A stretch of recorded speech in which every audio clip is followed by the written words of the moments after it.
Shri Gurubhyo Namaha. Welcome to another session of your social science children. We have been already seeing about the creation of an empire in which we are seeing about the Mughal Empire. So, what we have seen in our previous session, we will just have a quick recap. Yeah? So, first we have seen about the administration of land and revenue, the calculation which was based on the 10 years. We have seen about that. Then we have seen about the provincial administration, that is the areas how they were divided, how the people were appointed for administration of the areas. All these we have seen. And then we have seen about the Mansabdari system. So, all these were during the rule of Akbar, right? So, we have seen all about that, and today we are going to see about Jahangir, Shah Jahan, Aurangzeb, and then the decline of the Mughal Empire. So, we are going to see in detail about these rulers who came after Akbar, and then we are going to see how come this Mughal Empire came to an end. So, first we will start with Jahangir. So, his reign was from 1605 to 1627 CE. Okay. So, he was Akbar's eldest son. He was the first son of Akbar, and he succeeded the throne after Akbar's death. He succeeded the throne in 1605 CE. So, he continued Akbar's policy of expansion of Mughal Empire. So, he continued to expand the empire to various places. So, he first crushed Afghans' rebellions in the east. So, rebellion means the people who were against a particular group, people against Mughal Empire. People against Mughal Empire. Okay, so he crushed them. He fought against him and he won. Then he brought an end to the decade-long conflict with Mewar by defeating Amar Singh, who was the son of Rana Pratap Singh. Okay, so he a long fight was going on between Rana Pratap Singh and Akbar itself. So he put an end to that fight. So after he came to throne, he fought against and he put an end to this conflict by succeeding this Amar Singh, who was the son of Rana Pratap Singh. And then by 1622 CE, he brought Ahmedabad under Mughal control. So, in 1622, he could be able to control the entire Ahmedabad into, he could attach this Ahmedabad to Mughal Empire. So, that is how when Ahmedabad was attached to the Mughal Empire, obviously he could establish or he could expand his Mughal Empire to Deccan. Okay, so by this he was able to break the long-standing resistance to Mughal Empire in Deccan region. So previously they were not able to enter into the Deccan region itself. Okay, so now what happened? After winning or after conquering this Ahmedabad, he was able to get into this Deccan region. And Jahangir, he also followed the policy of religious tolerance. So as Akbar was doing, he was also able to accept all the religions. He did not strictly forced his religion on anyone. Okay, but his relationship with Sikhs was strained. But only particular religion, this group of Sikhs, okay, the religion weakened with the the relationship of Jahangir weakened with, strained means weakened. Okay, it became weak with the Sikhs alone. Why did it happen? It happened because he executed the Sikh Guru Arjan Dev. Okay, so executed means hanged. He hanged this Sikh Guru Arjan Dev. Why did he do that? This Arjan Dev, what he did, he was against Jahangir. So what he did, he aided Jahangir's son Khusro in his rebellion against his own father. So this Khusro, the son of Jahangir, was against his father, that is against Jahangir. So this Arjan Dev, he aided this Khusro.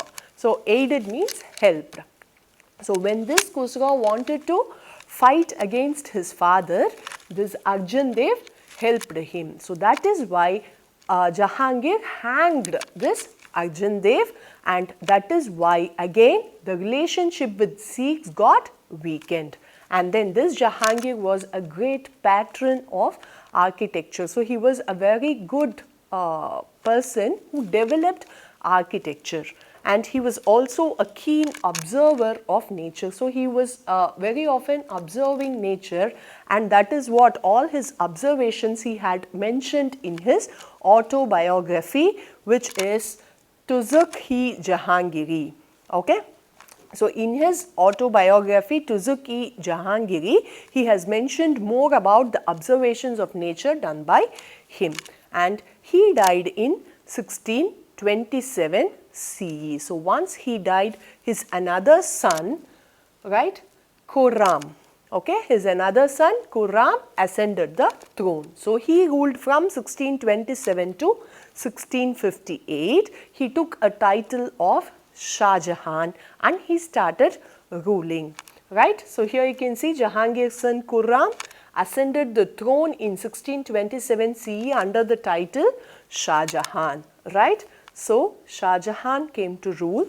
Even before he became the emperor, okay, he led Mughal armies. So he, even before becoming the emperor, he had led the armies and he had succeeded many battles like Ahmedabad, Bijapur, Golconda, and he forced to sign peace treaties with the Mughals. So he had already succeeded in various wars which was against to Ahmedabad, Golconda and Bijapur. Okay. So he forced those kings to sign a peace treaty with Mughals. Okay. So that is how he had already been a very efficient king. The Mughal Empire now included almost the entire Deccan region. So now what happened? Jahangir, he just marked his Mughal Empire expansion into Deccan. Yes, now it has expanded almost into the entire Deccan region, and he also led successful military expedition against Mewar and Kangra. So military expedition is nothing but war. Okay.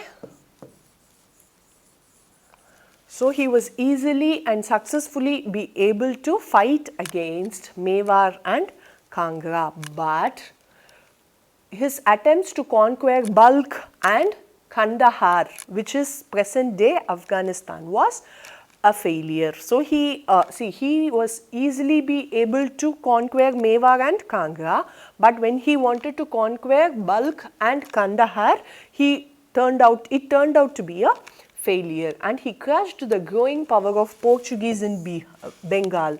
So when Portuguese started to occupy the country, he was easily be able to crush their power, which was in Bengal. And then he was again a great patron of literature, art and architecture. So he was also very much interested in art, literature and architecture. Then what happened? Shah Jahan, when he had fallen ill, okay, so his son Aurangzeb seized the throne and declared himself as the emperor in 1658 CE. So when Shah Jahan had fallen ill, his son Aurangzeb came to throne, right. So now we are going to see about Aurangzeb. So he ruled for a very long period of 49 years. So from 1658 to 1707, he was under the rule. So the last rule of the great Mughals. Okay, so he was the last ruler, he was the very efficient ruler who was the very last person to rule for 49 years, and he was a very able commander and a hard-working ruler, and he was very orthodox in his religious beliefs. So he was completely opposite to his grandfather and father, right. He was completely opposite to Shah Jahan and Jahangir and even his great grandfather Akbar. Okay, so all these people were religious, tolerant people, right? They were able to accept all the religions, but this fellow, what he did? He was not able to accept the other religions. So because of this, his relationship with other religion people got spoiled.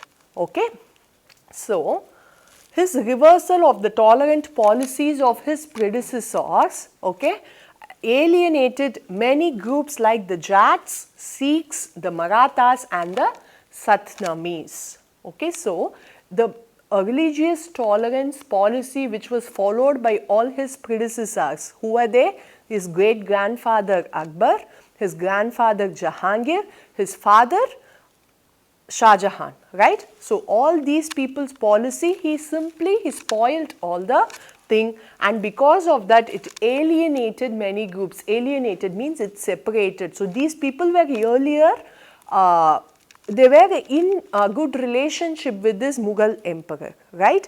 So they were in a good relationship, but just because of his orthodox religious policies, this got ruined. And eventually they rose in revolt against him. So they started to raise against him. They started to protest against him.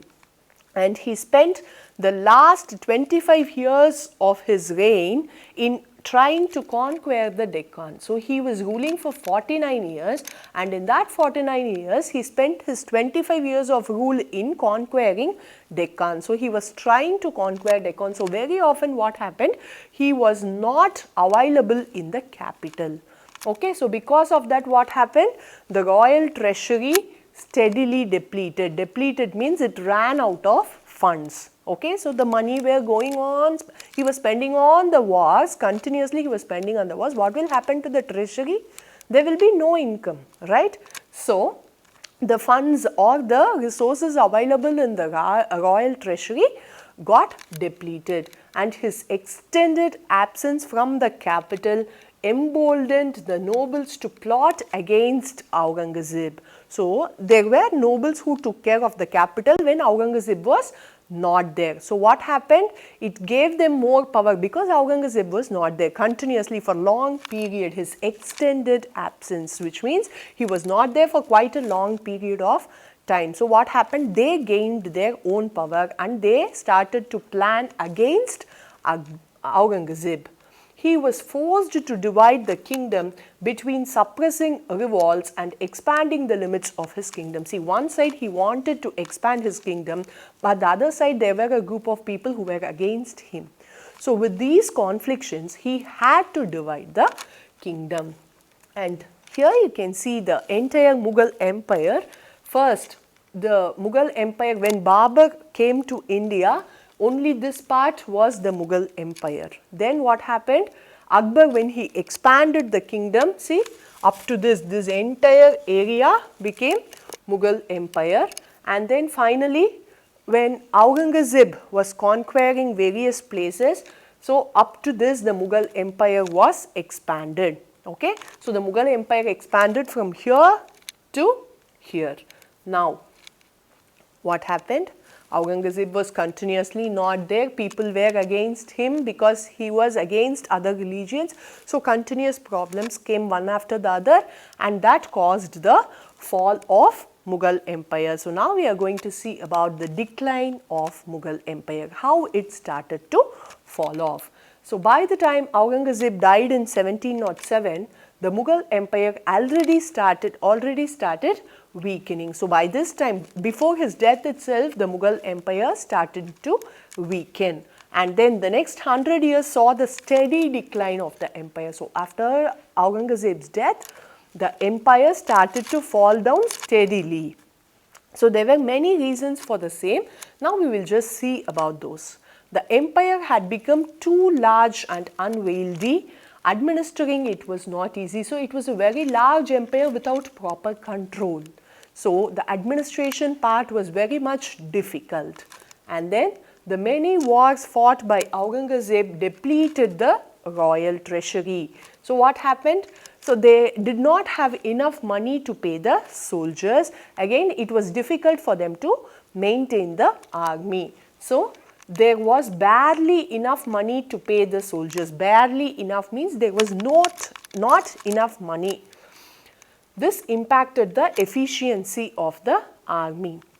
Again, what happened? These nobles in Delhi, as I told you earlier, he wanted to occupy more places in Deccan, so he came from Delhi. So nobles were there and they took the entire control over the Delhi. So they became stronger during Aurangzeb's long absences from his capital, and the later Mughal rulers were mere puppets in their hands. So as these nobles gained more power, they treated the later Mughal rulers, that is after Aurangzeb, all the Mughal rulers were treated as puppets in the hands of these nobles. The later rulers were very weak and inefficient. So as already they were being treated as puppets, and they were also not efficient or strong. So they were very much weak and inefficient, and taking advantage of this situation, what happened? All the provinces which were under the control of this Mughal Empire, they declared themselves as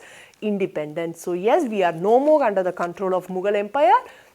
We are out of this Mughal Empire. So we are independent like this. Many provinces declared themselves. So in 1857, the last Mughal emperor, Bahadur Shah Zafar, was exiled to Burma by this British people. So British came in, and in 1857, the last ruler of Mughal Emperor Bahadur Shah Zafar was exiled to Burma. So this marked the end of the mighty Mughal Empire, which was one of the greatest empires of the world which we have ever seen. So with this, we have come to the end of this Mughal Empire lesson, children. Thank you. Shri Gurubhyo Namaha.